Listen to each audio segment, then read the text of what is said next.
On se souvient que les Israéliens ont cru qu'ils allaient pouvoir détruire tous les tunnels du Hamas à Gaza. Ils n'y sont jamais arrivés. Pourtant, ils ont envoyé des troupes au sol. Les Iraniens se sont préparés à ces frappes depuis des années. Donc, ils ont dispersé leurs installations dans des sites complètement différents. Et quand on bombarde, la particularité, c'était mon métier, c'est qu'on sait si on a touché, mais on est incapable, sans aller voir sur place, quelle est l'étendue réelle des dégâts. Donc on peut simplement avoir endommagé, par exemple, le portail d'entrée en ayant laissé les installations propres. Donc en fait, ils peuvent toujours utiliser ces KB-57 pour essayer de faire plus de dégâts, mais en réalité, ils n'auront jamais la garantie que le programme d'acquisition d'une arme nucléaire par les Iraniens ne fonctionne plus. Bonjour le peuple, j'espère que vous allez bien. Alors, juste avant de commencer la vidéo, je tenais à vous remercier pour tous vos commentaires sous les dernières vidéos. Franchement, ça me fait plaisir. Et je tenais à vous le dire. La télévision d'État iranienne a appelé les citoyens iraniens à supprimer immédiatement WhatsApp et Instagram. L'agence de renseignement iranienne IRIB affirme que WhatsApp collecte les données des utilisateurs, y compris leur localisation, et les partage avec les services de renseignement israéliens. Le compte officiel iranien a tweeté en arabe « Ne vous laissez pas tromper par la guerre psychologique. Les nouvelles et les rumeurs qui circulent sur l'entrée en guerre de l'Amérique aux côtés d'Israël ou sa participation au bombardement de Téhéran ne sont que des mensonges médiatiques visant à créer la peur et à influencer l'opinion publique. Cette nouvelle se propage dans le cadre d'une guerre psychologique systématique visant à briser l'esprit des nations résilientes et à perturber la position résolue de l'Iran. Les faits sur le terrain prouvent que Washington est trop prudent pour s'engager dans une confrontation directe dont ils ignorent les conséquences. Image de la raffinerie de Haïfa. 80% de tous les carburants israéliens provenaient de cette raffinerie.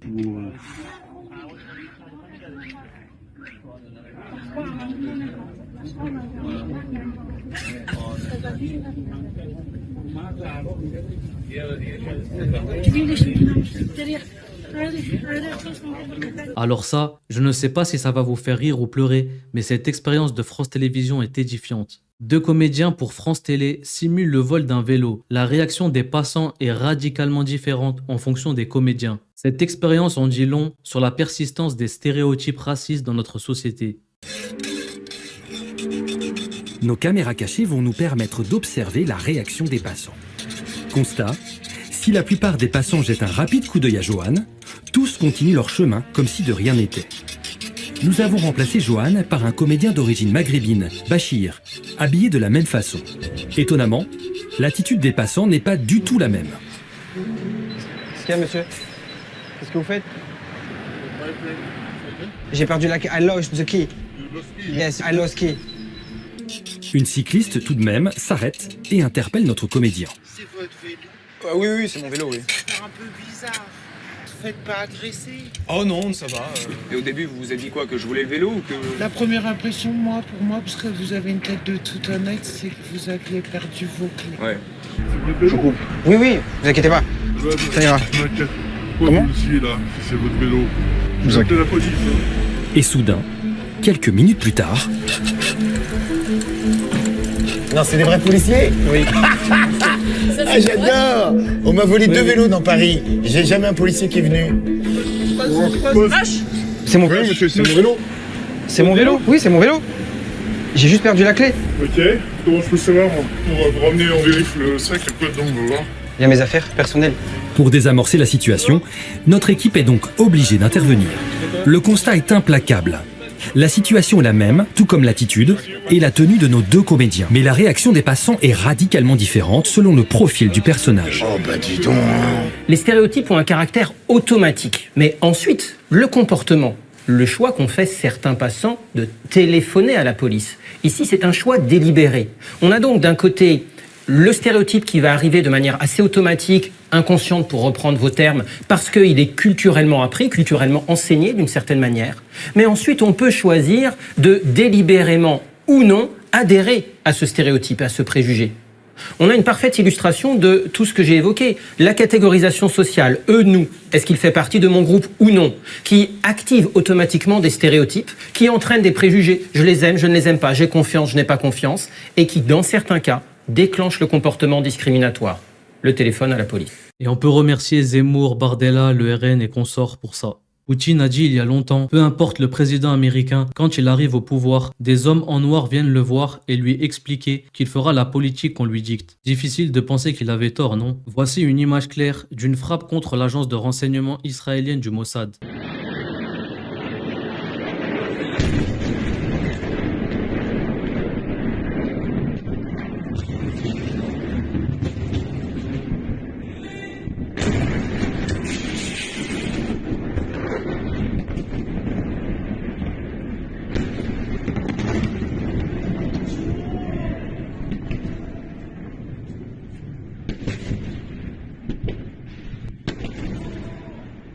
Vous le savez, en ce moment, les chaînes mainstream, BFM, CNews, LCI, etc. font de la désinformation. Ils prennent la position d'Israël sans donner les véritables faits. Là, ce n'est pas Pujadas, Duhamel ou Pascal Pro qui vont parler. C'est des spécialistes de guerre, des reporters, des colonels de l'armée. Et vous allez voir qu'ils n'ont pas du tout la même version que les médias sur l'Iran. Premier constat, on sait maintenant concrètement qu'Israël ne peut ni attaquer, ni se défendre sans l'aide de ses alliés, et notamment de l'allié américain et probablement aussi du Royaume-Uni. Jusqu'ici, on disait qu'Israël était une puissance nucléaire, balistique, cyber, et qu'elle pouvait mener une guerre à peu près avec une très grande part d'autonomie. Premier point. Deuxième point, le territoire israélien n'est plus sanctuarisé. C'est-à-dire maintenant, les Iraniens ont pu toucher, y compris la Kyria, c'est-à-dire le ministère de la Défense, qui est le seul qui n'est pas à Jérusalem, il est à Tel Aviv. Mais aussi des bases militaires ont été touchées. Ça veut dire la sanctuarisation, qui jusqu'ici, en Israël, était un tabou énorme, puisque jusqu'ici, Israël a mené ses guerres sur le territoire de l'ennemi. Au Liban, en Égypte, au Sinaï. Là, il reçoit des missiles dans sa propre dans la capitale économique et politique. Troisième élément, pourquoi cette dépendance? Parce que pour la première fois depuis la guerre du Kippour, depuis 1973, Israël affronte un véritable État. Jusqu'ici, l'armée israélienne, toute puissante, n'a guerroyé que contre des milices palestiniennes ou libanaises ou houthis. Là, pour la première fois, depuis 50 ans, depuis 52 ans, un affrontement Israël d'État à affronte État. un véritable État qui, comme le disait Guillaume Ancel, est à 1600 kilomètres de distance. Ça change tout. Et concernant l'Iran? Alors, l'Iran, bon, on a vu les insuffisances et la perméabilité des structures de commandement iraniennes qui révèlent de très grandes faiblesses. Donc, première révélation, la très grande faiblesse de la structure. Aussi bien au Hezbollah qu'en Syrie, les alliés étaient du papier mâché de certaine manière. Mais l'autre surprise, c'est que la capacité de rebondir, c'est que le régime s'est ressaisi, il a remplacé les commandants éliminés, et il continue encore d'infliger, en tout cas de réagir et d'infliger quelques dommages à Israël. Mais il n'a pas l'aide de la Russie. Reste exactement. Il y a le Pakistan qui commence à bouger. Les Pakistanais disent qu'on sera peut-être les prochains sur la liste et donc on ne va pas rester les bras croisés. Et il y a évidemment le silence de la Russie, de la Chine et de la Turquie qui ont condamné. Les pays arabes du Golfe ont condamné. Ce qui se passe, pour terminer, c'est que si Israël dépend de l'aide américaine et britannique, s'ils veulent, comme disait Guillaume Ancel, frapper les structures qui sont souterraines, ça veut dire qu'il faut que les Américains envoient des armes de catégorie supérieure, et ce serait donc un cas de co-belligérance. Merci Slimane. Militairement, quel est votre constat après 5 jours d'affrontements militaires? En fait, il faut d'abord garder en tête que c'est une guerre en distanciel avec des moyens assez limités. Pourquoi? Parce qu'il y a 1700 km de distance entre Israël et l'Iran. Par conséquent, il n'y aura pas d'affrontement massif comme ce à quoi on assiste en Ukraine, par exemple. C'est une guerre totale. Pas de troupes au sol. Ou si c'est des troupes, ce seront des commandos éparses de quelques dizaines de personnes. Mais c'est un affrontement qui est limité par cette distance qui est considérable. Et donc, un avion met 2 heures pour y aller.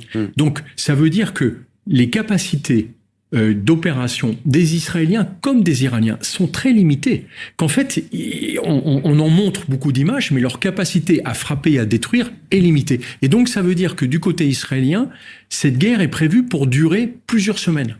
C'est comme ça qu'elle a été planifiée.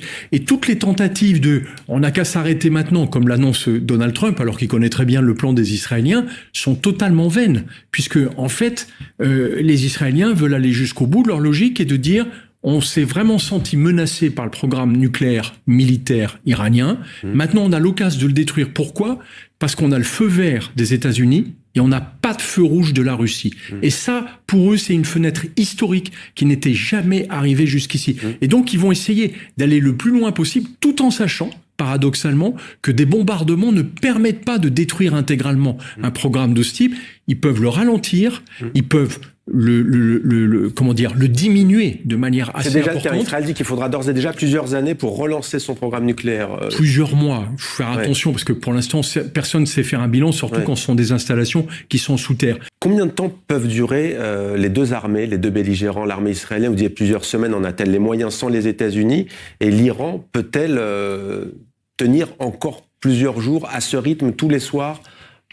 Alors, on le voit bien, les deux essayent de bien gérer leurs forces. On rappelle qu'on est avec un expert militaire et qu'il ne s'agit pas de jouer la surenchère, bien entendu, on le précise, on parle d'une analyse technique militaire. Est-ce que l'Iran a d'autres armes? Certaines sources évoquaient peut-être des armes sales. À mon avis, non, elle n'a pas d'armes sales. Par contre, on savait qu'elle allait être en capacité de faire une bombe nucléaire rudimentaire, c'est-à-dire pas suffisamment miniaturisée pour être emportée par un missile, mais assez puissante pour faire des destructions massives qui auraient été embarquées, par exemple, dans un conteneur de marchandises. Et ça, c'était un vrai danger pour Israël, parce que Israël dispose de 30 armes nucléaires. Donc, normalement, elle peut dissuader n'importe quel pays de l'attaquer avec des moyens nucléaires, sauf un suicide collectif. Mais si une arme nucléaire était déposée en Israël, sans être revendiquée par un État, la dissuasion nucléaire ne sert plus à rien. Et c'était ça le danger pour Israël, c'était que dans les mois ou dans les 2 ans qui viennent, il y ait la possibilité qu'un proxy, qu'une organisation terroriste vienne déposer une arme nucléaire dans Israël que personne n'aurait revendiquée et contre laquelle Israël n'aurait pas pu se défendre. Je rappelle qu'une arme nucléaire est des dizaines de milliers de fois plus puissante que l'arme la plus puissante qu'on utilise aujourd'hui sur le champ de bataille. Donc c'est pas une arme de guerre, c'est une arme de destruction massive. Les Américains sont les seuls, Guillaume Ancel, à avoir des bombes capables de pénétrer en profondeur jusqu'à 60 mètres, dit-on. C'est vous qui pouvez nous le dire, pour après dégager plus de 2 tonnes d'explosifs. Israël ne pourra pas anéantir ces structures souterraines sans les bombes américaines. Donald Trump va donner sa réponse dans quelques heures sur l'attitude à adopter. En fait, ça ne changerait rien. On se souvient que les Israéliens ont cru qu'ils allaient pouvoir détruire tous les tunnels du Hamas à Gaza. Ils n'y sont jamais arrivés. Pourtant, ils ont envoyé des troupes au sol. Là, Israël n'en aura pas la possibilité. Bien sûr qu'ils peuvent essayer d'utiliser ces bombes, mais les Iraniens se sont préparés à ces frappes depuis des années. Donc, ils ont dispersé leurs installations dans des sites complètement différents. Et quand on bombarde, la particularité, c'était mon métier, c'est qu'on sait si on a touché, mais on est incapable, sans aller voir sur place, quelle est l'étendue réelle des dégâts. Donc, on peut simplement avoir endommagé par exemple, le portail d'entrée, en ayant laissé les installations propres. Donc, en fait, ils peuvent toujours utiliser ces KB-57 pour essayer de faire plus de dégâts, mais en réalité, ils n'auront jamais la garantie que le programme d'acquisition d'une arme nucléaire par les Iraniens ne fonctionne plus. Merci beaucoup, Guillaume Ancel, pour cet éclairage sur le plan militaire. Hier, je vous ai partagé l'information sur l'Arabie Saoudite qui avait autorisé Israël à survoler son territoire. Mais ce ne sont pas les seuls pays arabes qui ont trahi l'Iran et qui soutiennent Israël. Vous allez voir dans cette vidéo qui dénonce la propagande israélienne et pointe du doigt les complices qui aident Israël à contrer l'Iran. Il dévoile aussi pourquoi Israël attaque vraiment l'Iran. Je vous l'ai traduit en français, mais pour ceux qui comprennent l'anglais et veulent voir la vidéo, elle est sur la chaîne Double Down News. Israël bombarde l'Iran sans relâche. Mais en réalité, cela n'aurait pas été possible sans la collaboration des dirigeants arabes de la région. Israël a utilisé l'espace aérien syrien pour ravitailler ses avions lors de l'attaque contre l'Iran. Les avions qui ont décollé pour ravitailler les appareils israéliens sont partis de la base d'Al-Udeid au Qatar.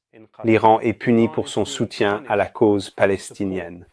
Dans la région aujourd'hui, il y a l'axe de la résistance, qui est constamment la cible de guerre menée par Israël et les États-Unis, avec l'aide de l'axe de l'assistance. Et le dôme de fer arabe qui entoure Israël constitue cet axe de l'assistance. Demandez-vous ce que ces dirigeants ont jamais fait pour la cause palestinienne et quel est leur rôle actuel dans le génocide à Gaza. L'Égypte a été un facilitateur clé du blocus génocidaire israélien sur Gaza depuis plus d'une décennie. Au début du génocide à Gaza, l'Égypte a cherché à extorquer des sommes exorbitantes aux Palestiniens, tentant de quitter Gaza au profit d'un homme d'affaires très proche du régime de Sisi. Et maintenant, le gouvernement égyptien empêche les personnes animées d'humanité et de conscience d'atteindre Gaza. Avez-vous déjà entendu une femme arabe essayer d'allaiter son enfant flasque alors qu'il meurt? Et ses seins sont vides parce qu'elle a été affamée. Par amour pour l'humanité et par amour pour l'islam, je vous en prie, ne faites pas cela. Laissez-nous marcher vers Gaza. En Jordanie, le roi Abdallah a tout fait pour protéger Israël, allant de l'arrestation de Palestiniens à la facilitation de l'interception de drones iraniens dans leur espace aérien pour les empêcher d'atteindre Israël, jusqu'à participer au pont terrestre qui a permis à Israël de contourner le blocus naval imposé par les forces armées yéménites. Dans toute la région, les dirigeants règnent sur des milliards de personnes qui s'opposent fermement à ce que fait Israël. Cependant, ces dirigeants entretiennent déjà des relations d'affaires secrètes avec l'entité sioniste qui occupe la Palestine. Le gendre de Donald Trump, Jared Kushner, a créé une société d'investissement appelée Affinity Partners. Il l'a décrite comme un corridor pour les investissements du Golfe en Israël. D'où vient l'argent de cette société d'investissement ? 2 milliards de dollars provenant du gouvernement saoudien et des millions supplémentaires d'autres gouvernements comme les Émirats arabes unis et le Qatar. Ce projet soutenu par l'Arabie saoudite, Affinity Partners, a acquis la propriété de la plus grande entreprise de construction navale d'Israël, le groupe Shlomo. Après le 7 octobre, le groupe Shlomo a fourni des véhicules militaires à l'unité 5N101. Il s'agit de l'unité Shaldag, qui était responsable de l'assaut contre l'hôpital Al-Shifa. Cette entreprise, le groupe Shlomo, fournit la majorité des navires de la marine israélienne. Il est donc tout à fait possible que le navire israélien qui a arraisonné le Madeleine mené par Greta Thunberg ait été construit avec de l'argent saoudien et du Golfe. Qu'a fait d'autre la société Affinity Partners, soutenue par l'Arabie saoudite et dirigée par Jared Kushner? Elle détient désormais une part de Phoenix Investment Firm, une autre entreprise israélienne qui possède 2 millions d'actions dans la plus grande entreprise d'armement d'Israël, Elbit Systems. C'est de l'argent provenant directement des dirigeants du Golfe qui arrive dans la plus grande entreprise d'armement d'Israël. Plus de 85% des drones utilisés en Cisjordanie et à Gaza proviennent d'Elbit Systems. Et Phoenix Holdings est le seul actionnaire institutionnel d'Elbit Systems. Phoenix Holdings ne se contente pas de parrainer, mais veille également à la construction de colonies israéliennes en Cisjordanie. Phoenix joue aussi un rôle clé dans le projet israélien Adopte un soldat qui aide les nouveaux soldats israéliens à s'acclimater à leur environnement. Et qu'en est-il des Émirats arabes unis, le pays de Dubaï, où des millions de personnes, et en particulier des musulmans, affluent chaque année pour vivre leur meilleure vie et poser sur Instagram? Ces mêmes Émirats arabes unis sont directement impliqués dans l'infrastructure militaire entourant le génocide israélien à Gaza. Un accord a été signé en 2021 entre l'entreprise d'armement public Emirati, Edge Group, et Israel Aerospace Industries pour développer ensemble des drones. Et ce n'est pas tout. Edge Group détient 30% du capital du sous-traitant israélien de la défense Third Eye Systems. Le système Ghost Soldier, déployé par Third Eye, assiste les forces terrestres dans leurs opérations autour de la bande de Gaza. Et pendant le génocide à Gaza, Third Eye Systems a vu sa valeur augmenter de 51%. 30% de cette entreprise appartiennent à une société publique Emirati. G4U est une entreprise Emirati dirigée par le conseiller à la sécurité nationale de cet État. Elle possède une coentreprise avec Rafael, l'entreprise d'armement public israélienne. En réalité, les liens militaires entre Israël et les Émirats arabes unis sont si étroits qu'Israël a créé Elbit Systems Emirates, une filiale directe d'Elbit Systems, basée aux Émirats et produisant des armes. Mais l'implication des Émirats arabes unis dans le génocide à Gaza ne s'arrête pas là non plus. Sa société d'investissement public, Mubadala, détient 11% du champ gazier de Tarma, que l'État d'Israël exploite en Palestine occupée. L'armée israélienne ne pourrait pas fonctionner sans le gaz qu'elle se procure dans le champ gazier de Tama. Et en fait, la relation entre Israël et les Émirats arabes unis est désormais si étroite qu'Israel Aerospace Industries a annoncé que vous verrez une coopération israélo-émirati dans l'exploration spatiale. Aux côtés de nos partenaires des pays du Golfe et du Moyen-Orient, IAI continue de promouvoir des solutions innovantes avec un objectif clair, le développement de technologies avancées qui aideront à conduire toute la région région vers un avenir plus sûr. On se retrouve très bientôt à Abu Dhabi. Donc, contrairement à la perception publique, la normalisation a déjà eu lieu entre le gouvernement saoudien et Israël. Il a été révélé que le gouvernement saoudien utilise la société israélienne de renseignement Celbrit, qui emploie d'anciens membres de l'unité 8200, l'unité de renseignement militaire israélienne. Les Saoudiens utilisent Celbrit pour pirater les téléphones de leurs propres citoyens. Nous savons que Jamal Khashoggi, le dissident saoudien qui a été assassiné à l'ambassade d'Arabie Saoudite en Turquie, a vu son téléphone piraté par les Saoudiens à l'aide du logiciel espion Pegasus, développé par la société israélienne de renseignement NSO Group. Un État n'externalisera pas les fonctions de ses services de renseignement internes et externes à un autre État avec lequel il n'entretient pas une relation très étroite. Il en va de même pour les Émirats arabes unis. Ils externalisent le piratage des téléphones de leurs propres citoyens à l'entreprise israélienne Celbrit, dans le cadre d'un accord mis en place par l'ancien chef du service de renseignement extérieur israélien, le Mossad. La vérité, c'est que tout au long de ce génocide à Gaza, des armes ont été acheminées de la base américaine d'Al-Udeid au Qatar vers la base de Nevatim en Palestine, occupée afin de fournir des armes à l'armée israélienne. Il existe également des preuves que des armes ont été acheminées directement depuis des bases américaines au Koweït et livrées à l'armée israélienne.